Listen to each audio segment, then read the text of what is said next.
couldn't believe I moved a block away from where so much of my trauma started.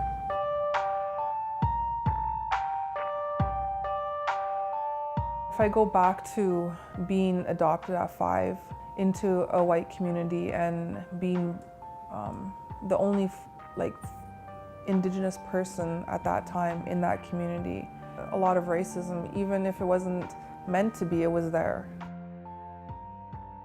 Being called like a wagon burner or, a squaw, something that was said to cause shame to me.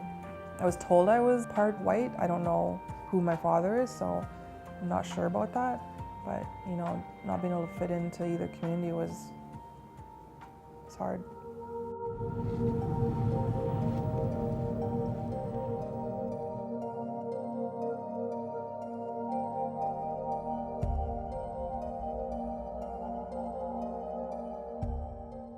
So opening the door and seeing the smoke and darkness, and you can feel the darkness and you can feel the evil and the cackling laugh and,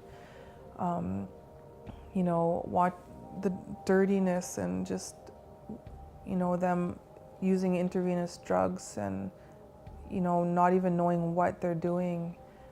And then within the hour, being shot up by those drugs. And a couple hours later being raped by 2 guys. If I was ever innocent, my innocence was lost then. Growing up, one thing that I started learning was I didn't know what was wrong with me, but there was something wrong with me. Just from being fed, you're stupid, you're ugly, you're dumb. People are allowed to hurt you. Men are allowed to abuse you. Beatrice, give me an idea of how sexual assault maybe scars differently than physical. When I was physically assaulted, I'd be bruised, and then they'd go away. But sexual assault, it takes something from you. It takes, it brings so much shame. As I heal through all of what I've gone through in my life, the sexual abuse is the hardest to get through because you don't understand why.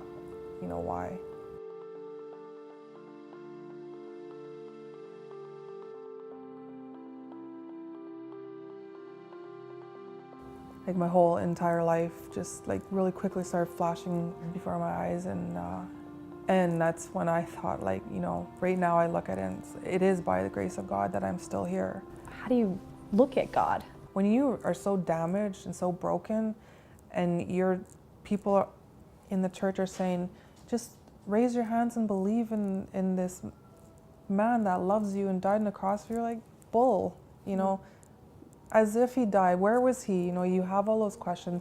Where was he when all these things are going on? Not only with me, but with my kids. Where was he, with my mother, that had to give me up? Where was he? What answers did you hear? And I had a green Bible, and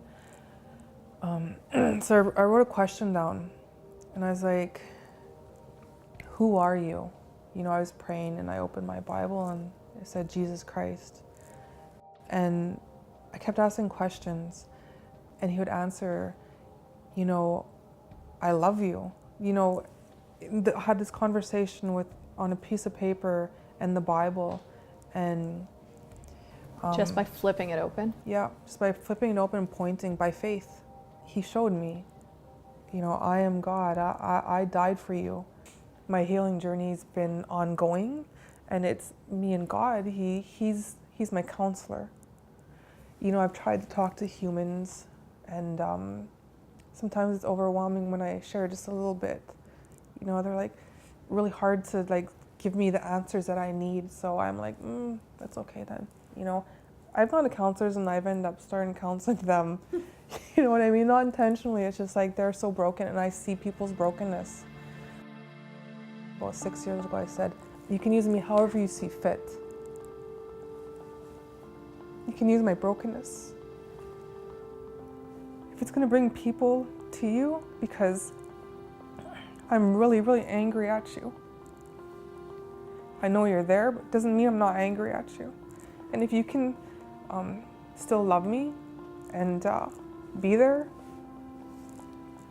I'll be there for you and I'll do whatever you want me to do.